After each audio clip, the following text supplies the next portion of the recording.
ಬದುಕಿನ ಪಯಣಕ್ಕೂ ತಿರುವು ಇದೆ, ಈ ತಿರುವಲು ದಾರಿಯು ಸಾಗುತ್ತಿದೆ.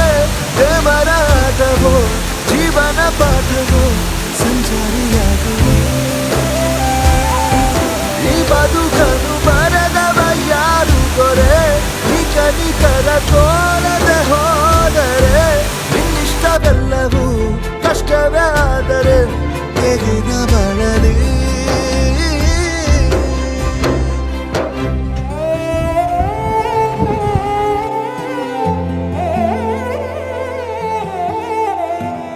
ನಿನ್ನ ನೋಡದೆ ನಾನಿರಲಾರೆ, ನಿನ್ನ ಕಾಣದೆ ಬದುಕಿರಲಾರೆ, ನಿನ್ನ ಸೇರದೆ